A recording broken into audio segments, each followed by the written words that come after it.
Niangon, cité verte dans la commune de Yopougon. C'est dans cette cour que Arnaud Wilfried Kadiakmani, enseignant d'art plastique, vit avec ses parents. Unique garçon d'une famille de 4 enfants, Wilfried est un amoureux des arts depuis l'enfance.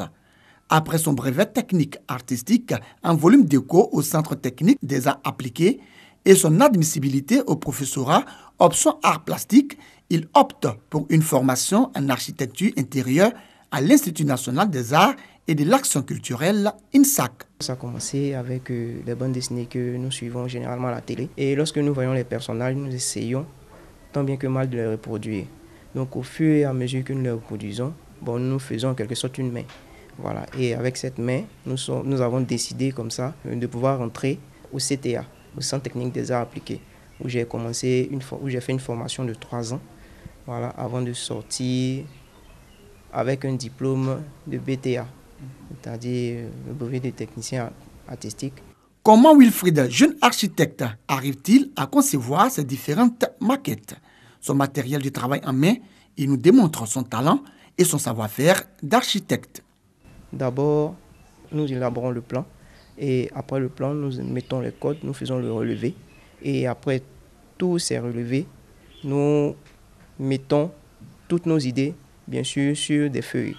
C'est-à-dire nous faisons des dessins, des croquis pour illustrer en quelque sorte le travail que nous devons abattre. Une fois la maquette à réaliser matérialisée sur une feuille, Wilfried a recours à son ordinateur. Une fois que les données sont dans l'ordinateur, nous faisons maintenant le rendu 3D. Voilà, donc la maison sort en volume dans l'ordinateur. Et avec cette vue-là, nous, en tant que maquettistes, nous essayons d'élaborer, en tout cas de façon fidèle, le produit que nous avons eu dans la machine. Et pour atteindre ces résultats, il lui faut du temps. Wilfried caresse un rêve, s'installer à son propre compte tout en espérant avoir des marchés. Du papier jusqu'au produit fini, on peut faire 1 mois parce qu'il y a une étape de réflexion qui est faite au préalable. Et après cette étape, maintenant vient la confection de la maquette. Et c'est généralement le temps de réflexion qui met beaucoup plus de temps que l'étape même de la conception. Bon, moi, mon souhait, c'est d'avoir plus de marchés, voilà, pour pouvoir moi aussi me faire une place dans ce secteur qu'est la maquette. Parce que pour moi, ce secteur regorge en tout cas beaucoup d'opportunités. Pour atteindre ses objectifs et être plus efficace dans la réalisation des maquettes, Wilfried associe un ami Gervais, un autre passionné d'art, à la conception de ses projets. Ça fait maintenant 6 ans que nous travaillons ensemble. Quand on va à l'école, on se fait des amis. Voilà. Donc on a vu que ça pouvait aller et c'est à partir de là qu'on a commencé à travailler ensemble. Même si on ne fait pas les mêmes projets par moment, mais on s'appelle de temps en temps et on garde toujours le contact. Wilfried fait la fierté de sa famille qui ne manque pas de lui apporter son appui. Ce qu'il fait très bien présenté. Et je me dis que si lui-même, il peut aussi faire une maquette comme ça pour lui et la mettre en pratique, puisque moi, je suis dans le bâtiment. On pourra s'entraider pour construire sa propre maison. Là où il voulait aller, nous, on l'a suivi. Parce que quand un enfant veut faire ça, c'est là qu'il faut l'encadrer. Il ne faut pas l'amener ailleurs. Parce qu'on a vu que c'est là qu'il pouvait évoluer. Oui, au stade où il est arrivé, je pense qu'il n'est pas au bout, mais il est quand même à moitié de ses efforts. Donc je pense que à ce niveau-là, tout ce que nous pouvons faire, c'est de lui donner des conseils pour qu'il aille jusqu'au bout. Pour Wilfried, les encouragements de ses parents sont une source de motivation qui l'amène à travailler davantage en vue d'être un architecte performant. Cet expert en architecture intérieure est également doué en infographie.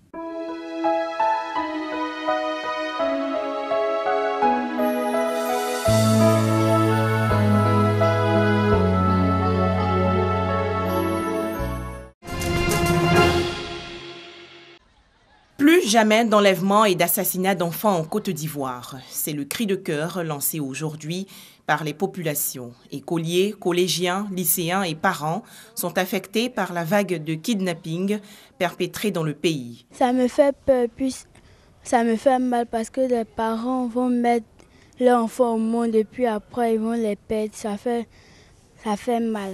Mes parents me parlent beaucoup de ce phénomène qu'on voit les enfants ne sortez pas. Ne partez pas dehors, ne approchez pas les inconnus qui vous proposent des bonbons.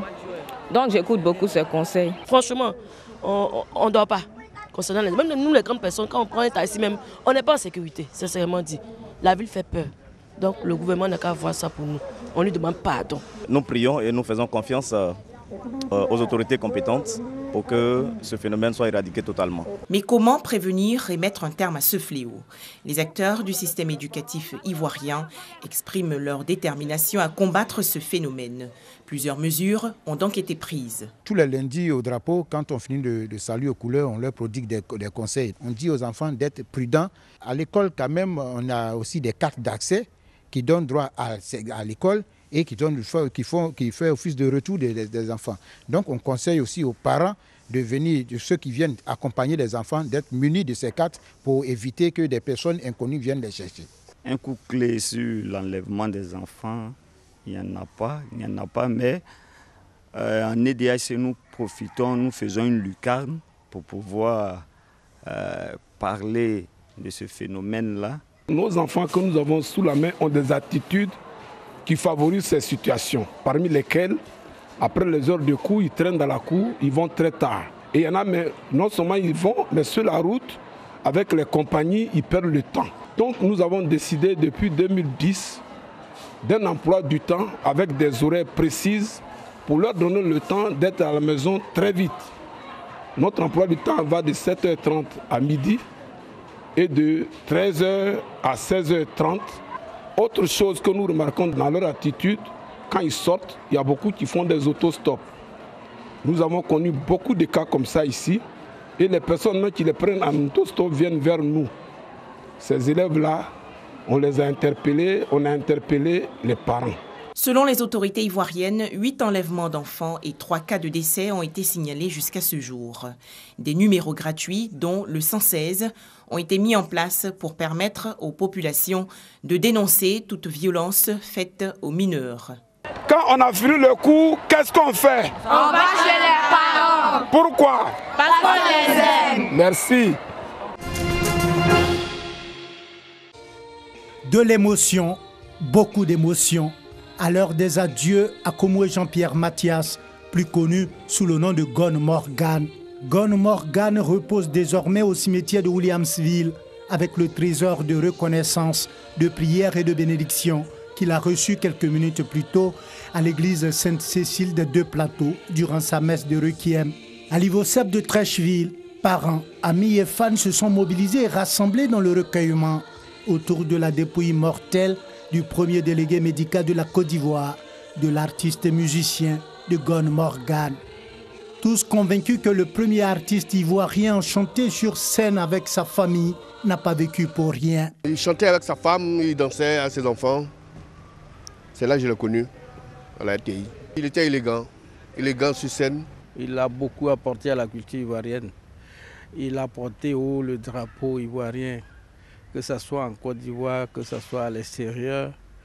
Il a été l'un des artistes qui a toujours chanté en brandissant le drapeau ivoirien pour semer la paix dans les cœurs de tout Ivoirien. Et c'est ce que je retiens. Ce qui nous a marqué depuis notre enfance, c'est qu'il tenait à ce qu'on aime notre pays. C'est pour ça qu'il était tout en orange, blanc, vert quand il dansait. Et il nous traînait dans sa joie. Il nous a beaucoup appris à aimer notre pays. Né en 1948, Komoué Jean-Pierre Mathias est décédé le 25 février dernier, laissant derrière lui une femme et une fille. Mais Gone Morgan, fils du village de Kofi à Moncro, dans le centre-est du pays, n'a pas vécu pour mourir. Toute une génération se souviendra encore longtemps de ses œuvres, de son génie.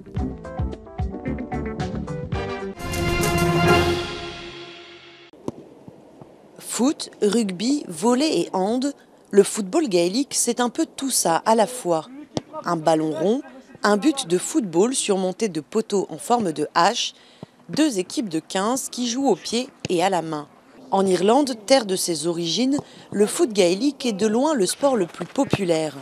Au début du XXe siècle, préféré au football ou au rugby, il devient même un acte de résistance face aux Britanniques.